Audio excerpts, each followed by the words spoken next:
안녕하세요. 김성길 목사와 함께하는 GTS 말씀 묵상 시간입니다. 이 시간은 제6권의 제1주차, 1주차의 6일째 묵상이 되겠습니다. 여섯째 날 묵상. GTS 묵상은 세 가지의 큰 목적을 가지고 우리가 훈련을 하고 있습니다. 첫째는 은혜 받는 거죠. 묵상을 통해서 역동성, 내 안에 내 영이 살아서 움직이는 감동과 깨달음과 이게 점점 깊어질 수 있는, 그래서 저는 이것을 고기 잡는 방법을 여러분들이 훈련하는 거다 이렇게 생각을 합니다. 다른 사람이 은혜 받은 이야기 이렇게 듣는 것, 이것도 참 좋지만 내가 말씀을 통해서 주님을 만나고 은혜를 받고 영감을 얻고 역동성에, 두 번째는 암송의 능력입니다. 암송, 이거 다 이제 외우셨죠? 본문이 짧으니까 얼마나 좋습니까? 하나님의 말씀이 내 생각 속에 기록이 돼 있어야 평상시에도 이 말씀이 떠오르게 되고 성령께서 이 말씀을 가지고 우리를 이끌어 가실 수 있거든요. 암송의 능력. 그 다음에 세 번째는 이제 6일 동안의 주제를 생활 속에 활용하는 거예요. 이게 시스템입니다. 우리의 삶의 변화와 발전을 위한 시스템이에요. 그래서 월, 화, 수, 목, 금, 토 그렇게 6일 동안의 주제를 우리의 생활 속에서 익숙하게 활용할 수 있으면 우리의 삶을 엄청나게 발전시켜 갈 수가 있게 되는 거죠. 첫째 날은 이야기 나누는 날이에요. 구조 정하고 이야기 나누고, 내가 하루 동안 했었던 것을 누군가와 이야기 나누고, 아이들은 공부한 것을 누군가와 이야기 나누고, 둘째 날은 중요한 것을 찾는 거죠. 전체를 이해하면서도 그 중에서 가장 핵심적 중요한 게 뭔지를 찾는 겁니다. 사람이 가장 중요한 것을 찾아낼 수 있는 능력이 있고 그것을 행할 수 있는 능력이 있다면은 삶에는 끊임없는 발전이 일어나게 되죠. 자, 세 번째 날은 이제 숨겨진 것들을 찾아내는 거예요. 숨겨진 것들. 뭐 하나 보더라도 깊은 관심을 갖고 저게 뭘까? 왜 저런 현상이 생길까? 뉴턴이라는 사람 아시죠? 이 사람은 우주의 그 만유의 법칙을 발견한 사람이잖아요. 사과 떨어지는 걸 보면서. 그래서 어느 날 기자가 물었습니다. 사과 떨어지는 걸 본 사람이 많은데 어떻게 당신이 그런 법칙을 발견할 수 있느냐. 이때 이 사람이 한 이야기가 이거예요. 내가 이걸 발견할 수 있는 것은 다른 사람보다 좀 더 생각을 하고 살았기 때문이다. 궁금한 거죠. 왜 떨어지나? 궁금한 겁니다. 그래서 이런 부분들을 모든 삶에서 다 마찬가지예요. 우리가 그래서 그런 관심과 질문, 계속 그 속에는 생각하면서 질문이 있었을 거 아니에요. 저 왜 떨어지지? 뭐 때문에 그런 거지? 이런 거. 그래서 숨겨진 것들을 찾아내는 능력, 이것을 키우기 위한 훈련이에요. 넷째 날은 하나님의 마음, 하나님을 좀 더 의식하고 하나님과 교통하는 날이에요. 다섯째 날은 관계 성공입니다. 나와의 관계, 다른 사람과의 관계, 내가 보는 업무, 환경과의 관계. 그리고 여섯째 날은 이제 응용하는 날이에요. 아무리 좋은 것도 사용하지 않으면 소용없잖아요. 난 힘이 있어. 이거 힘이 있으면 뭐 하겠어요? 사용할 수 있어야 되잖아요. 그래서 이 6가지의 주제만 우리가 계속 익숙하게 훈련하고 우리의 삶 속에서 그걸 활용하면 우리의 삶은 굉장히 아름답고 또 발전적이 될 수가 있게 되는 거죠. 아이들이 이 방법을 익숙해지면 공부하는데도 굉장히 큰 도움이 될 수가 있습니다. 자, 그러면 이제 오늘도 이제는 본문 말씀을 다 외우면서 우리가 시작을 하죠. 자, 다 같이 3번만 암송해 보겠습니다. 시작. 아무것도 염려하지 말고 다만 모든 일에 기도와 간구로 너희 구할 것을 감사함으로 하나님께 아뢰라. 그래야면 모든 지각에 뛰어나신 하나님의 평강이 너희 마음과 생각을 지키시리라. 한 번 더. 아무것도 염려하지 말고 다만 모든 일에 기도와 간구로 너희 구할 것을 감사함으로 하나님께 아뢰라. 그래야 모든 지각에 뛰어난 하나님의 평강이 너희 마음과 생각을 지키시리라. 한 번 더. 아무것도 염려하지 말고 다만 모든 일에 기도와 간구로 너희 구할 것을 감사함으로 하나님께 아뢰라. 그리하면 모든 지각에 뛰어난 하나님의 평강이 너희 마음과 생각을 지키시리라. 자, 이제 말씀을 다 암송을 하고 나면은 단어 하나하나를 생각을 해보세요. 모든 일에, 아무것도, 또 하나님의 평강이라는 건 뭘까? 또 왜 감사함으로 하라고 했을까? 네. 평안함이란 뭘까? 이런 것들을 깊이 있게 질문을 하시면서 묵상하시면 그 속에 들어있는 정말로 많은 은혜의 보물들이 내 안에서 막 감동이 되고, 아, 그렇구나, 그렇구나, 그렇네. 이렇게 깨달아질 때 은혜의 능력이 커지게 되는 것입니다. 자, 그러면은 오늘 6일차입니다. 오늘 본문을 읽고 깨달아지는 건 무엇인가? 네, 오늘은 감사의 세 가지 쓰는 게 빠졌네요. 여러분 개인적으로도 써보실 수 있으면 써보십시오. 하루를 시작하면서 감사한 일들을 생각한다는 거 참 좋은 일이고, 하루의 일과를 다 마친 다음에 안 좋은 일도 많지만 감사한 일들을 생각해 보는 것은 참 소중한 시간입니다. 마음도 안정이 되고, 아, 그래, 그런 일, 좋은 일도 있구나. 네.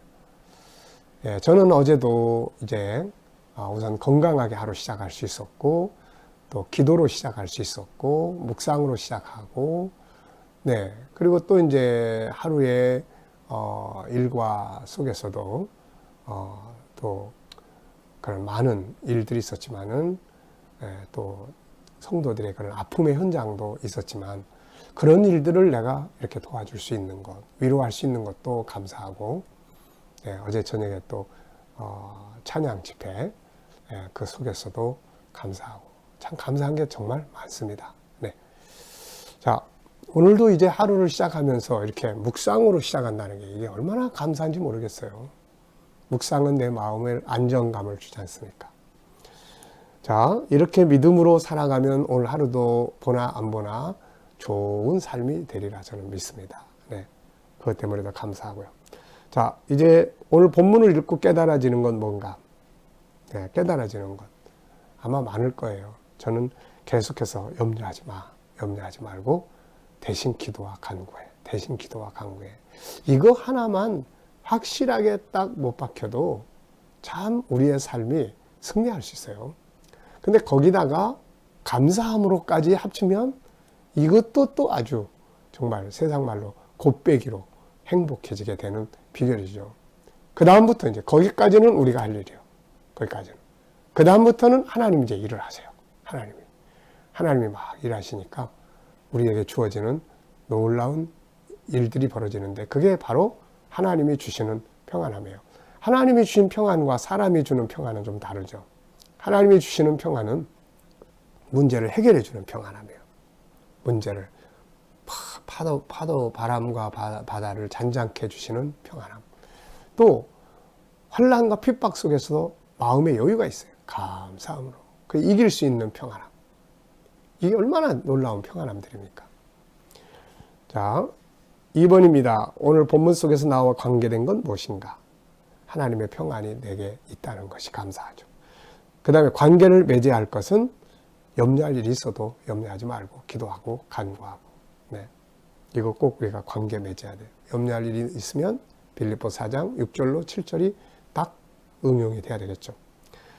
예, 본문에서 응용해야 할 말씀은 무엇인가?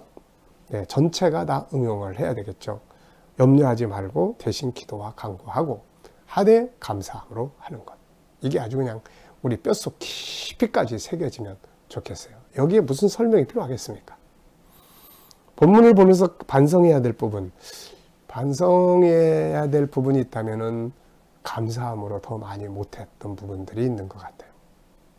그냥 우리는 하나님 앞에 하나님 도와주세요만 하지 하나님 감사해요.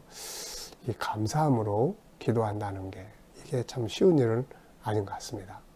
좋은 일이 딱 생기면 저절로 아유 감사해요 그런데 막 힘들고 어렵고 고통스러운데 감사함으로 기도해라.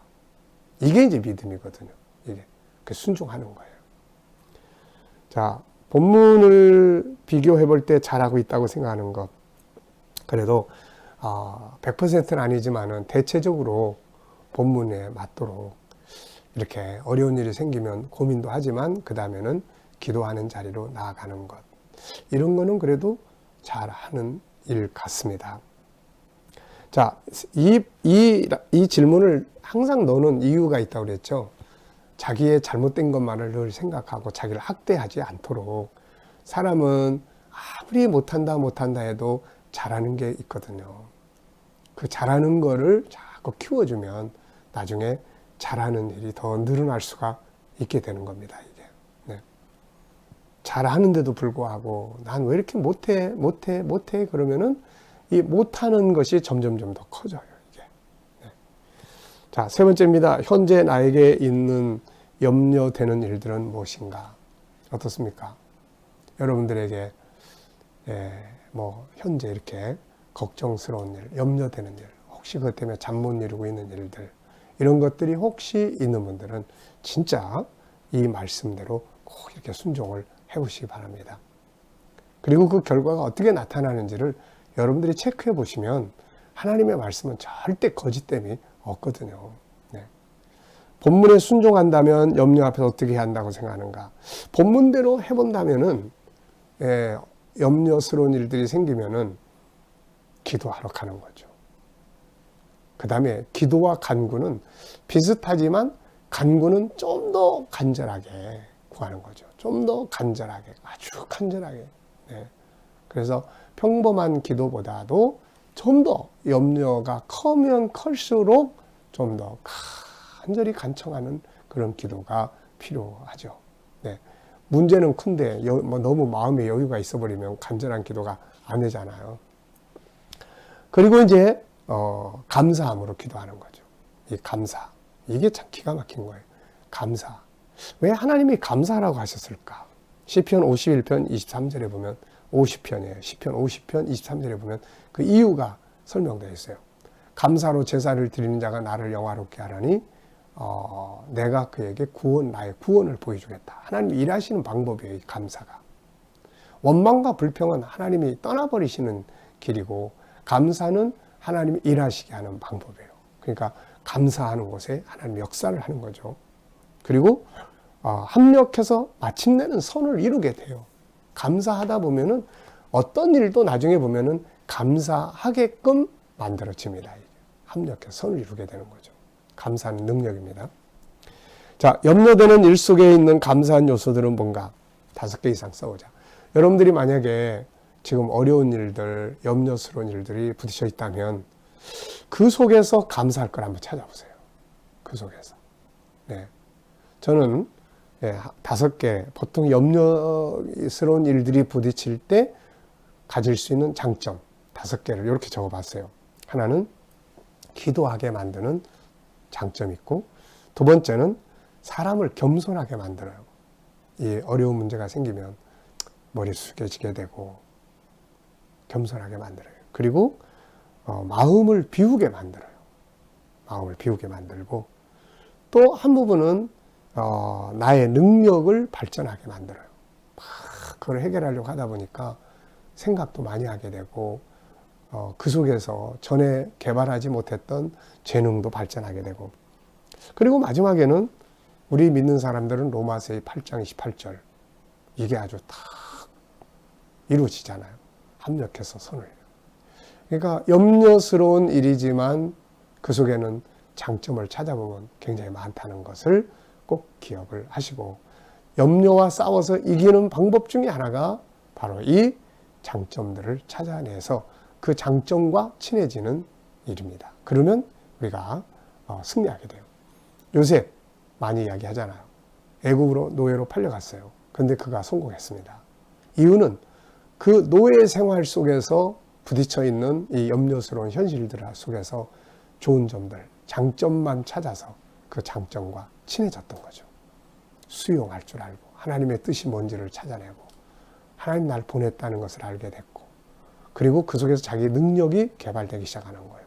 열심히 일할 수 있는 능력, 잘할 수 있는 능력, 이런 것들이 발전하는 계기가 됐던 거죠. 이게 요셉이 아버지 집에서 계속 살았다면 그런 것들이 발전할 수가 없는 겁니다. 네.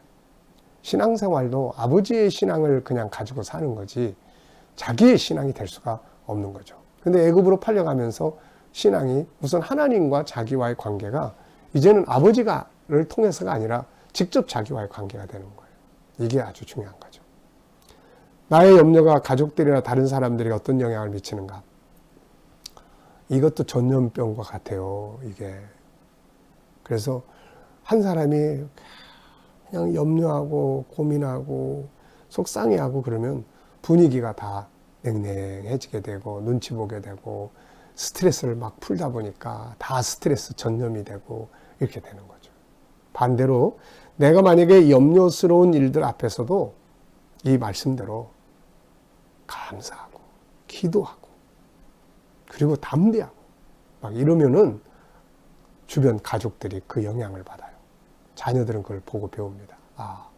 나중에 성장해서도 우리 엄마 아빠가 어려울 때 그 기도하던 모습, 그걸 그래 나도 이럴 때 기도하러 가자. 그 하나님이 지금도 살아계셔. 이런 좋은 영향력을 남길 수가 있게 되는 거예요. 이보다 큰 자산이 어디 있습니까? 네. 자, 그리고 가족들이 고마워하고 희망을 갖게 되고 발전하게 되죠. 하나 어려워도 격려하고 막 기도하면서 이기고 나가는 가족이 있으면은 얼마나 큰 희망이 돼요. 이게 격려가 되고. 자, 본문을 정리하면서 암송하고 싶은 내용 전체 다죠. 한번 암송해 보겠습니다. 아무것도 염려하지 말고 다만 모든 일에 기도와 간구로 너희 구할 것을 감사함으로 하나님께 아뢰라. 그리하면 모든 지각에 뛰어난 하나님의 평강이 너희 마음과 생각을 지키시리라. 네. 본문이 짧으니까 너무너무 은혜롭습니다. 외우는데 아주 좋네요. 네. 오늘 본문을 정리하면서 배운 건 뭔가? 역시 염려보다는 기도, 간구, 감사가 훨씬 더 중요하구나. 오늘 말씀 속에서 느껴지는 하나님의 마음, 이 말씀을 주신 그분의 마음 똑같지 않을까요? 염려하지 말고 기도하고 간구하고 감사함으로 해라. 왜? 결국 다 잘 될 거니까. 여러분, 우리가 힘들고 어려울 때, 문제 앞에 놓여 있을 때, 고민되고 잠 못 이룰 때 주님께서 이렇게 속삭여 주시는 이 말씀을 꼭 들을 수 있게 되시기 바랍니다. 네. 자, 질문입니다. 전 2개 질문을 이렇게 만들었어요. 왜 감사로 해야 하는 걸까? 앞에서도 이미 설명했지만 왜 감사로 해야 되지? 2가지 이유를 제가 적었어요. 하나는 감사는 하나님이 일하시는 방법이고 또 하나는 결국은 합력해서 선을 이루기 때문에 감사로 해야 된다. 2번째는 하나님의 평강이 왜 마음과 생각을 지킨다고 했을까? 마음과 생각 속에 같은 말인데요. 생각 속에, 마음 속에 무엇이 자리 잡고 있느냐? 이게 내 현장을 만들어요. 하나님의 평강이 내 안에 생각을 딱 지배하고 있으면 세상에 아무리 무서운 일들, 어려운 일들이 만나도 평안할 수 있거든요. 승리할 수가 있습니다. 그래서 마음과 생각을 지키시리라. 이건 굉장히 중요한 거예요. 마음이 불안정해지면 특히 마음 평강을 채워주겠다 이런 말도 아니고 지켜주겠다. 마음은 지켜야 하는 것이에요. 부정적 생각이 많은 곳이기 때문에 그렇습니다. 자, 과제입니다. 오늘 머무는 곳에 영향력을 미치기 위해 할 수 있는 일이 있다면 2가지만 기록해보자. 자, 오늘 하루 동안에 좋은 영향력을 미치기 위해서 뭘 하고 살면 좋을까요? 저는 감사함으로 살자. 감사 이야기 많이 하자. 성실함으로 일하자. 이렇게 적었습니다. 오늘도 이 소중한 은혜의 말씀이 우리 속에서 막 살아서 모든 염려와 근심을 깨트리고 감사함으로 승리의 날이 되시길 바랍니다. 기도하도록 하겠습니다. 아버지 하나님 감사합니다. 오늘도 이렇게 묵상을 통해서 염려보다는 기도와 간구가 더 좋고 기도와 간구하되 감사함으로 할 때 역사가 일어난다는 것을 우리에게 알게 하심을 감사합니다. 이 말씀 꼭 순종하도록 아버지 역사해 주옵소서. 오늘도 우리 자녀들과 친척들과 이웃들 중에 믿지 않는 자들은 다 주께로 돌아오게 하여 주시고 아버지 또 우리 자녀들과 성도들이 살아가는 현장마다 오늘도 코로나 바이러스로부터 머리털 하나 상하지 않도록 꼭 지켜주시옵시고 저희들이 믿음으로 살아가는 직장과 사업장마다 하나님 형통하게 하여 주시옵소서. 꿈과 가진 비전들이 다 이루어지게 하여 주시옵소서. 아버지 감사합니다. 거룩하신 하나님 또 이 나라와 민족을 붙들어 주시고 이 땅에서 코로나 바이러스가 속히 소멸되게 하여 주옵시고 이 나라의 지도자들이 지혜와 총명을 가지고 이 나라를 바른 길로 이끌어가게 하여 주시옵소서. 아버지 하나님 하나님께서 또 세계 곳곳에 있는 선교사님들과 저들의 사역 가운데 은혜 베풀어 주시고 또 여러 지역 공산권 또 불교권, 이슬람권, 힌두권 또 각지에서 또 핍박받는 교회와 성도들을 있으면 하나님 은혜 가운데 지켜주시고 승리하게 하여 주시옵소서. 감사하며 예수님의 이름으로 기도하옵나이다. 아멘.